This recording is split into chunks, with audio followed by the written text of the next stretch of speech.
Oke.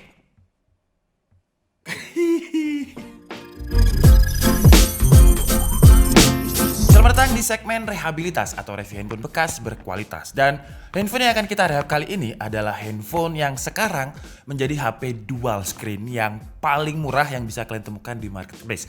Tapi disclaimer dulu, bekas ya, bukan baru. Karena harganya cuma 2 jutaan aja. Untuk link pembeliannya seperti biasa kalian bisa langsung cek di kolom deskripsi. Dan untuk packagingnya seperti ini, jadi entah ini packaging orinya atau bukan, karena kalau lihat dari HP-nya kayaknya sih bukan ya, karena bentuk HP-nya itu seperti ini. Jadi kalau kalian lihat, nah kalau ini kan kameranya ada di tengah gini ya, ada notch terus ada speaker kayaknya. Tapi kalau ini kameranya kayak gini nih. Nah jadi kayaknya boxnya sih beda. Terus ini dengan harga bekas saya dapat ada kabel adapternya ini pakai Type C to Type E. Terus ininya sepertinya juga bukan versi orinya ya, ini adalah adapter dengan maksimum outputnya itu 10 watt. Terus ada beberapa buku, entah ini buku apa, ada user manualnya ya.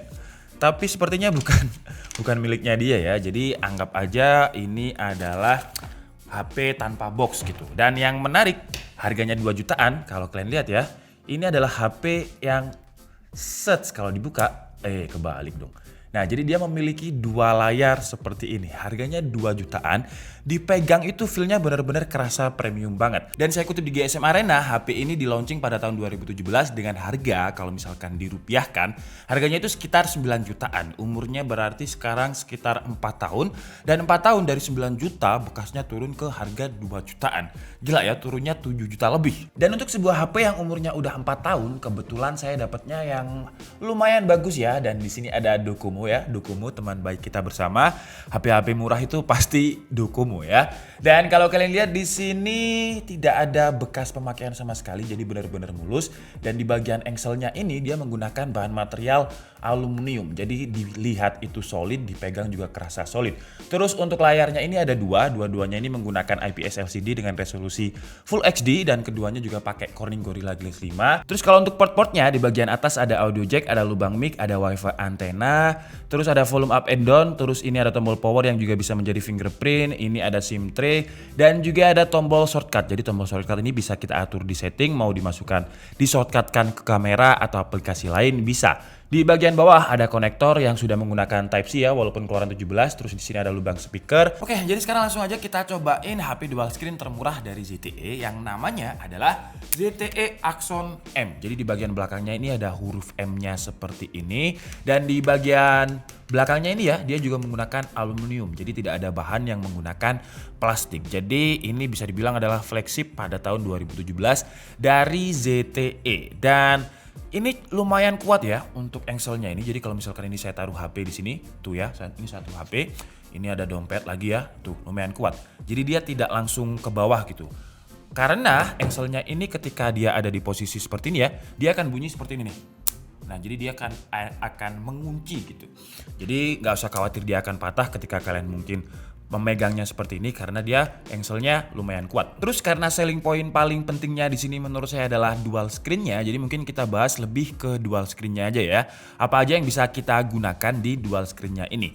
Jadi kalau kalian lihat di pojok sini ada logo yang M seperti ini ya.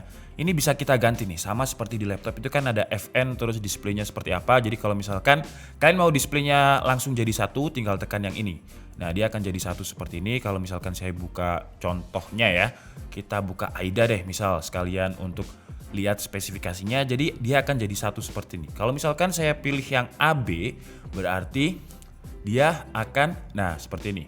Dia akan membuka 2 aplikasi sekaligus. Tapi kalau yang A ini jadi satu, dan kalau yang AA ini adalah mirroring. Jadi kalau saya tekan akan muncul AIDA 2 seperti ini. Cuman kita pakai yang jadi satu aja ya. Dan kita lihat untuk prosesornya, CPU-nya ini dia pakai Snapdragon 821 ya, dengan fabrikasinya 14 nanometer, CPU-nya quad core. Terus kalau untuk displaynya di AIDA terbacanya 2160x1920, panelnya pakai IPS LCD, dan untuk GPU-nya pakai Adreno 530, refresh rate-nya ada di 60 Hz dengan 428 dpi. Jadi kalau untuk kualitas layarnya masih oke untuk sebuah HP yang umurnya udah 4 tahun. Terus untuk baterainya berkapasitas nggak terlalu besar ya, dengan 3180 mAh. Terus untuk sistem Androidnya dia paling mentoknya ada di Android 7 Jadi udah lumayan jadul, nggak ada support lagi. Udah saya coba update tadi dan mentoknya memang Android 7, nggak dapat Android 8 atau 9. Dan sekarang langsung aja kita coba lihat untuk skor Antutunya. Dan untuk skor Antutunya dia mendapatkan 153.744. Ya masih lumayan lah ya. Walaupun HP baru sekarang yang harga 2 jutaan ada yang di atasnya skornya ini. Cuman kan mereka nggak dual screen ya. Kalau ini kan dual screen. Oke, untuk Antutu sudah dan sekarang kita coba lihat mungkin untuk Geekbench 5-nya dulu. Untuk Geekbench 5-nya, untuk performa single core-nya dia mendapatkan 282 dan untuk multicore-nya ada di 703. Dan sekarang kita cobain untuk kameranya. Jadi kameranya ini cuma satu aja ya, di bagian belakangnya nggak ada kamera lagi. Di layar keduanya juga nggak ada kamera dan kameranya ini beresolusi 20 megapiksel. Terus kalau misalkan mau selfie gimana? Ya kalau selfie langsung ya, karena main kameranya itu ada di bagian depan. Cuman kalau misalkan kalian pengen pindah kamera belakang agak ribet. Jadi ini harus dilipat dulu. Terus ini kita flip. Nah sekarang dia akan berubah tuh. Jadi kameranya yang berpindah ke belakang. Seperti ini. Jadi untuk hasilnya sih sama aja ya. Baik kamera depan ataupun kamera belakangnya hasilnya akan sama. Karena memang menggunakan kamera yang sama 20 megapiksel. Dan untuk hasilnya kira-kira seperti ini. Dan ini adalah kualitas kamera 20 megapiksel di mode video dari ZTE Axon M ini. Kalau dari layarnya ini ya masih cukup terlihat bagus walaupun HP ini lumayan jadul 2017. Tapi menurut saya sih masih oke banget nih. Nggak terlalu terlihat beauty gimana, naturalnya juga masih cukup ada. Warna kulit saya juga masih cukup terlihat nggak terlalu putih seperti HP Android lain ya. Jadi nggak terlalu efek beauty-nya nggak terlalu ada gitu. Dan sekarang ayo kita coba eksploitasi lagi ya untuk dual screen-nya ini fungsinya untuk apa aja sih. Jadi pertama kalian tentukan dulu modenya nih. Kalau misalkan modenya AA seperti ini ya, ini kan ada AA, berarti dia akan mirroring. Dimana berarti layar kiri dan kanannya akan sama. Jadi kalau misalkan nih saya buka YouTube ya, tuh dia akan mirroring seperti ini. Gunanya seperti apa mirroring? Jadi kalau misalkan mungkin kalian rebutan dengan adik kalian ya, rebutan nonton YouTube ya udah gini aja. Ya, kelihatan gak ya? Oh, gak kelihatan. Jadi gini. Jadi saya nonton yang di sini, adik kalian nonton yang di sana. Tapi kan kalau mirroring videonya sama yang diputar ya.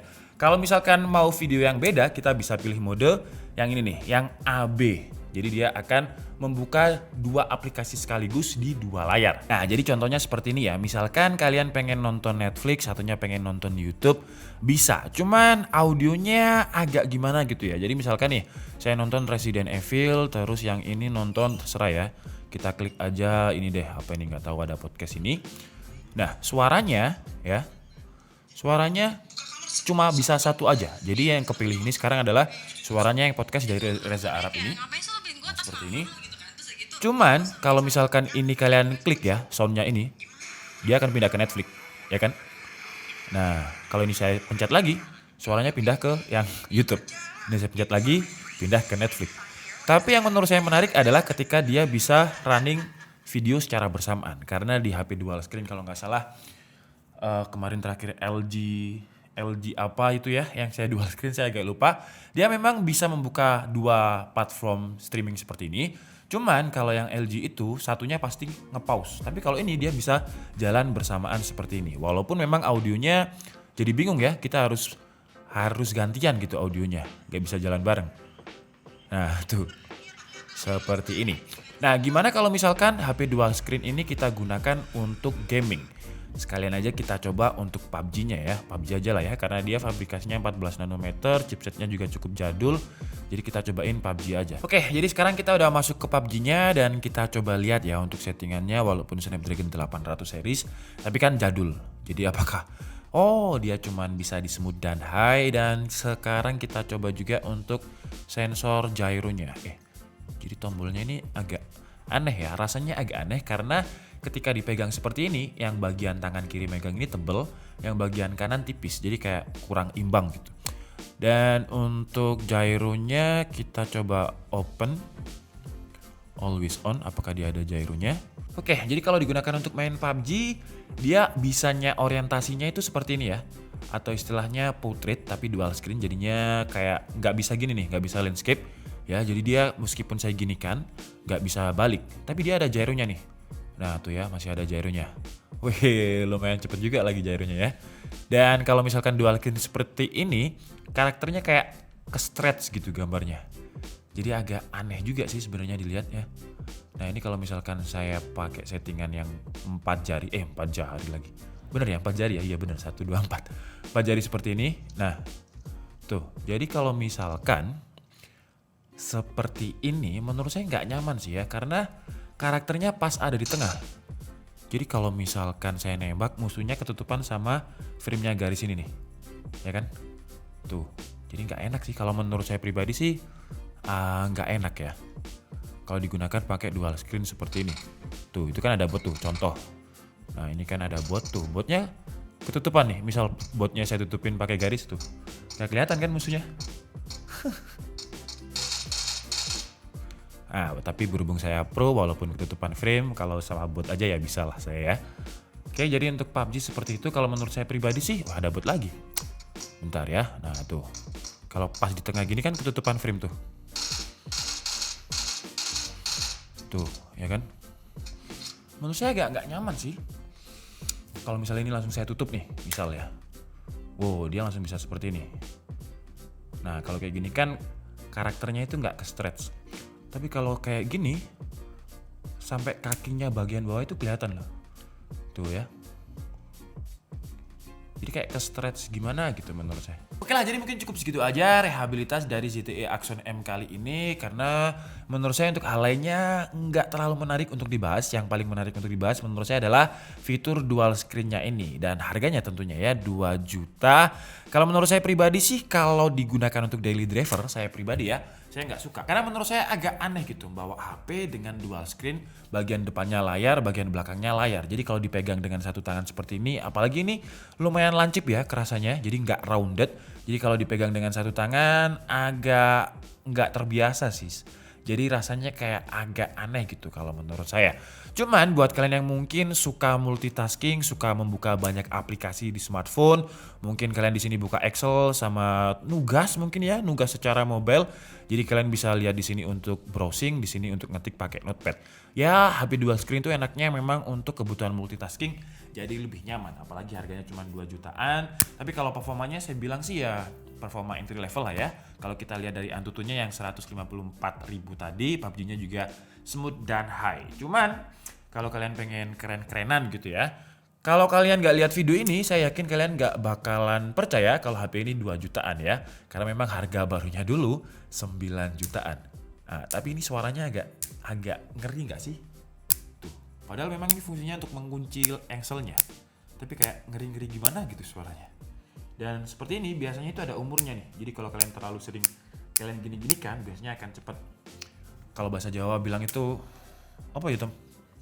Lecek ya. Kalau bahasa Indonesianya itu dol matamu bahasa Indonesia. Oke lah, jadi mungkin cukup segitu aja video kita kali ini. Saya minta maaf kalau ada kesalahan dalam penyampaian informasi. Seperti biasa kalian bisa mengkoreksinya di kolom komentar. Saya Niki Budi and see you on the next video. Bye bye.